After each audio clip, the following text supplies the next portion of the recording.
자, 조대리 반갑습니다. 안녕하십니까, 교수님. 예. 인터콤 하면 우리나라에서 제일 크고 대표적인 PCO인데, 그럼 처음에 들어오셨을 때, 예. 아까 저기 잠깐 와서 PCO의 하루라고 하는 영상, 동영상, 예. 재밌게 봤었는데, 예. 처음에 와서 한 일이 뭐예요? 처음에 제가 업무를 맡았던 것은 물론 아까 영상에서도 보셨겠지만 일반적으로 이런 전화를 하거나 그래서 RSVP라고 하는데요. 그 등록을 하기 전에 그 행사가 있음을 사람들에게 알려주고 그 대상군으로부터 참석을 하실지 안 하실지에 대한 회신을 받는 작업을 말합니다. 그래서 그런 작업이 있을 때 여러 번 수차례 하루에 100통, 200통, 300통도 전화를 해서 행사에 대한 소개를 하고 그리고 행사로부터 참가를 하실지 여부를 확인하는 그런 작업도 진행을 했었고요. 또 하나는 등록이라고 해서 국제회의 기획사의 파트 중에 하나지만 등록이라고 해서 사람들이 참가자들이 등록을 하고 그다음 행사에 오겠다라고 얘기를 한 뒤에 그러한 자료를 데이터베이스화로 해서 엑셀이나 아니면 다른 뭐 프로그램을 활용해서 데이터베이스화하는 것을 처음에 시작했습니다. 그래서 그럴 때는 굉장히 어려웠었죠. 왜냐하면 밤새 작업도 많이 있었고요.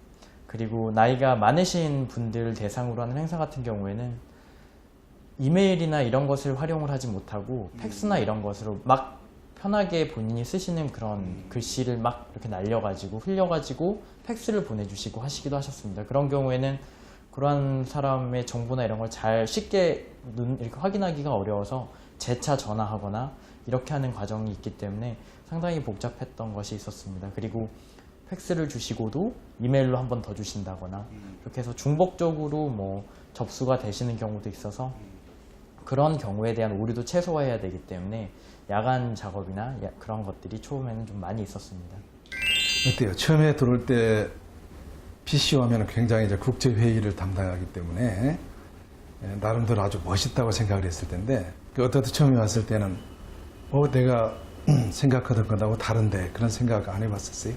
시간이 지나면서 그 처음에는 굉장히 힘든 부분도 많이 있었습니다. 아무래도 국제기획사라는 영역이 남성과 여성의 비율로 따지면 여성이 월등히 많은 직종이다 보니 인터콤 같은 경우는 한 몇 프로 정도 돼요? 한 7대 3 정도 비율이 되더라고요. 그래서 여성이 한 7명이면 남성이 한 3명 정도 되는데요. 이런 것들, 그래서 실제로 현장에서 보았던 그런 멋있는 모습이 아니라 실제로는 그것 외에 다른 모습들을 굉장히 많이 느꼈고요. 그래서 여성들이 많은 직장이다 보니 아무래도 남성인 저로서는 조금 길을 못 피고 살고 뭐 이랬던 적도 있었습니다. 하지만 그런 부분뿐만이 아니라 사실은 그래도 장점도 사실은 많이 있었던 것 같습니다.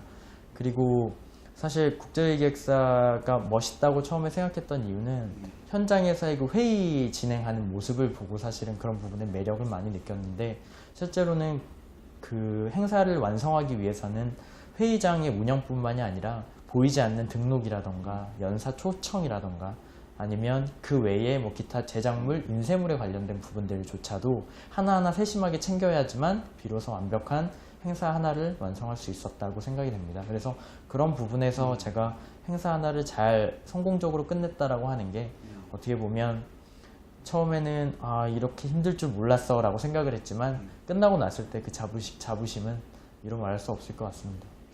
그래요. 어쨌든 그런 과정을 통해서 지금에 이르렀을 텐데, 봉투 붙이는 일부터 시작해서 그런 일을 똑같이 해왔을 텐데, 이제 한 5년, 이제 4년 되고 이제 5년 넘어가는 과정에서 G20 서울 정상회의, 해관보 우리 서울 또 정상회의에서도 직접 현장에서 또 나름대로 실무 책임을 또 지고까지 했으니까 지금은 주로 어떤 일을 하고 계시는 거예요? 사실 처음에 그렇게 굉장히 이제 기본적인 일부터 시작을 했었지만 그 일들이 사실은 결코 중요하지 않았던 일은 아니었던 것 같습니다. 뭐 예를 들어 DB를 작업하는 부분은 행사를 진행함에 있어서도 DB의 관리나 이런 것들이 굉장히 중요하기 때문에 그런 것들을 잘 만들고 관리할 수 있는 요령을 배웠던 것 같고요.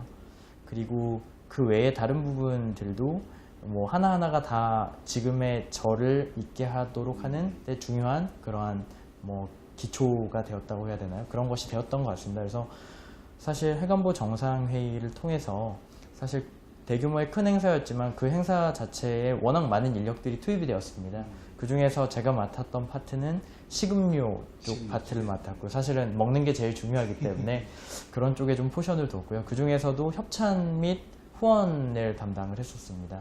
그리고 물자 관리 쪽을 담당을 했었는데, 이 역할은 사실은 한국의 국제회의가 그렇게 대형의 국제회의가 사실은 열린 적이 없었기 때문에 굉장히 많은 기업들에서 이 행사를 위해서 자신들의 상품을 각국 대통령 정상분들이나 아니면 참가하시는 기자단, 내외신들, 그리고 일반 참가자들에게 제공하고자 많은 물량들을 협찬을 자발적으로 하고자 했던 적이 있습니다. 그래서 그런 협찬품들을 가지고 제가 어떤 것들이 좀 적합한지에 대해서도 좀 보고, 그 다음에 일반적으로 이제 같이 기획단과 같이 서로 협의하여 좀 적당한 이런 아이템들을 선정하여 협찬으로 이제 진행을 했었는데요. 그래서 가장 기억에 남는 것은 사실은 그런 것들 외에도 사실은 내외신 기자들이 굉장히 많이 오고 외국에서 참 많은 사람들이 오기 때문에 한국에 대한 어떤 좋은 것을 알려줄 수 있는 게 없을까라고 생각을 하다가 오히려 제가 한방차를 제안을 했습니다. 그래서 좋다는 의견을 기획단으로부터 받아서 한방차 업체와 이야기를 한 끝에 한방차 업체도 굉장히 좋게 그런 부분들에 대해서 한번 해보겠다라고 이야기를 해서 오히려 한방차가 실제로 행사장 내에 들어와서 카페를 저희가 조성해주고 실제로 운영을 했던 부분이 있습니다. 또 한방차를 제안했다 그러니까 국제 PCO, 국제회의 기획사가 또 이런 일도 하는구나 하는 것을 또 알 수가 있겠네요. 우리 조 대리가 보기에 어떤 방향으로 나가는 것이 앞으로 바람직하다, 아니면 PCO가 이렇게 발전했으면 좋겠다, 또 이렇게 발전할 것이다 라고 한번 예견을 해보면 어떤가요? 제가 또 그런 말씀 드리기가 좀 예견이라 그래서 약간 어렵긴 하지만, 지금 현재 제 위치에서 이렇게 PCO라는 직업을 보니까요. PCO라고 하는 것이 결국에는 사회가 얼만큼 발전하느냐에 따라서 같이 발걸음을 하고 있다라고 생각이 듭니다. 그래서 사실 대한민국이 해가 가면 갈수록 굉장히 빠른 속도로 성장을 했었고, 한국이 성장함에 따라 한국의 입지가 점점 세계에서 올라감에 따라 그러한 부분에서 점차 많은 마이스 관련된 것들이 많이 일어날 것으로 생각이 됩니다. 앞으로의 PCO는 역할이 점점 더 많아지고 거기서의 역할도 굉장히 중요하겠지만, 빠른 성장을 했기 때문에 오히려 PCO의 그 포지셔닝이 굉장히 앞으로 더욱더 중요하다, 이런 생각이 듭니다.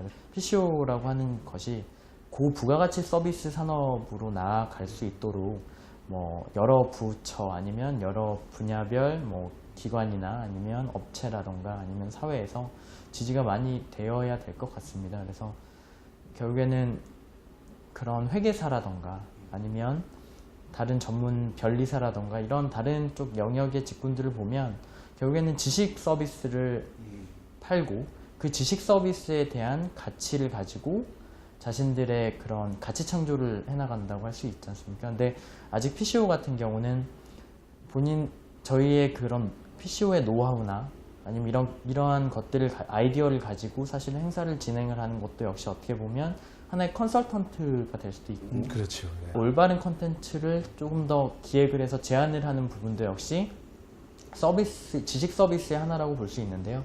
이런 부분들에 대한 것을 좀 더 고부가가치화하여 아무래도 나중에 이 컨벤션 산업이 좀 더 이런 고부가치의 서비스 산업이 되면 어떨까, 이런 생각이 듭니다. 예. 개인적인 아마 그렇게 될 거예요, 앞으로.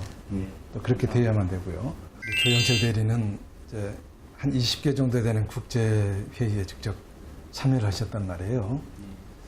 그러니까 현장에 계시면서 우리나라 국제회의가 더 발전하고 성장하려고 그러면 가장 시급한 일이 무엇이라고 이렇게 생각하시는지요? 사실 저희 국제회의 산업은 성수기가 조금 눈에 보이는데요. 3, 4, 5, 6월 계절별로 계절별로 약간 눈에 띄게 바쁜 시기가 있습니다. 3월, 4월, 5월, 6월, 그리고 여름이 지나고 나서 가을인 9월, 10월, 11월, 행사장의 그 규모에 따라 행사장을 섭외하고 또 객실을 확보하는 데 있어서 아무래도 이 성수기 때는 행사장을 잡는 게 굉장히 어렵습니다.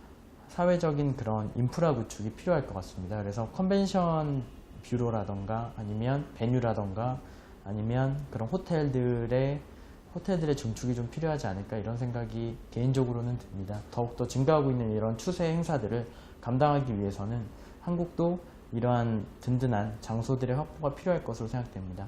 또 하나는 사회적인 인식입니다. 사회적인 인식. 예, 사회적으로 사실 컨벤션이라고 하는 것이 단기간 내에 크다 보니 많은 사람들에게 알려지지 않았습니다. 처음에 제가 이 직업을 얻고 시작을 했을 때는 컨벤션을 일하고 있습니다라고 했을 때 많은 사람들의 반응은 웨딩홀에서 일하냐라고까지 우스갯소리로 그렇게 얘기한 적도 있습니다. 그래서 그런 것들을 봤을 때 사실 많은 사람들이 아직 컨벤션이나 마이스에 대한 인식이 조금 더 부족하지 않나. 그래서 그런 부분은 대국민적 차원에서 홍보가 좀 절실할 것 같다라는 생각이 듭니다. 그러니까 저도 또 관광국장을 옛날에 하면서 국제회의 많이 참석해보고 그러지만 사실 우리나라 국제회의 운영하는 것이 굉장히 잘한다 저 생각이 됩니다. 우리나라 PCO가 가지고 있는 글로벌 경쟁력 또 강점은 뭐라고 생각하시죠?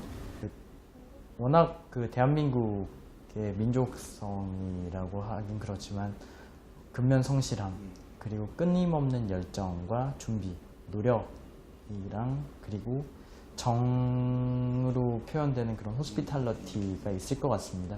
끝까지 행사에 대한 사전의 작업, 시나리오라던가 아니면 리허설을 통해서 행사의 완벽성을 기했고 그리고 마지막으로 행사의 참가자들이 공항에서부터 호텔까지 그리고 호텔에서 머무는 동안 그리고 호텔에서 다시 공항으로 가서 출국하는 그 과정까지도 사실은 세심하게 이렇게 배려해주는 한국의 정을 승화시킨 그런 호스피탈리티가 있기 때문에 아무래도 좀 한국에서는 그런 부분이 좀 강점이지 않을까 이런 생각이 듭니다. 예. 자, 우리 조영철 대리, 지금은 이제 우리 조영철 대리지만 나중에 조영철 대표가 됐다. 그랬을 때 나라면 인터콤 또 그러니까 이 PCO를 이렇게 내가 운영해 보겠다.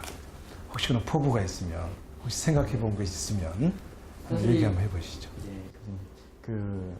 제가 만일에 CEO가 된다고 하면 저는 사실은 최근에 그런 그 사회적인 분위기라던가 아니면 회사나 각 개인들의 그러한 시간도 많이 존중을 해줘야 될 것 같습니다. 사실 PCO라는 직업이 시간을 개인적인 시간보다도 업무에 굉장히 매여야 하는 시간이 상대적으로 다른 직군에 비해 높은 편으로 생각이 되는데요. 그러한 부분에서 사실 요즘에는 일도 중요하지만 본인의 그런 개인적인 시간이나 이러한 여가 시간 이런 것도 굉장히 중요하다고 생각합니다. 그래서 이러한 부분들도 존중해 줄 수 있는 그러한 게 필요하지 않을까. 그래서 개인적으로는 PCO의 실정에 맞는 뭐 워크 앤 라이프 뭐 밸런스를 조금 맞춰보는 그런 프로그램을 좀 개발해 보면 어떨까. 그래서 그런 프로그램을 도입해서 좀 더 저희 회사에서 스마트한 업무를 할 수 있도록 그렇게 지원을 해보면 어떨까 이런 생각이 듭니다. 그래요. 뭐 15년, 20년 기다리지 말고 지금 저 대표님께 말씀을 드려서 지금부터 그렇게 잘할 수 있도록 했으면 좋겠어요. 앞으로 우리나라 국제회의를 이끌어 나가서는 마이스 산업을 이끌어 나가는 정말 중추적인 동력으로 그렇게 성공하시기를, 성장하시기를. 조영철 대리님, 그 든든한 어깨 위에 우리나라 마이스 산업이 달려있다고요. 앞으로도 열정적인 활동 부탁드려요.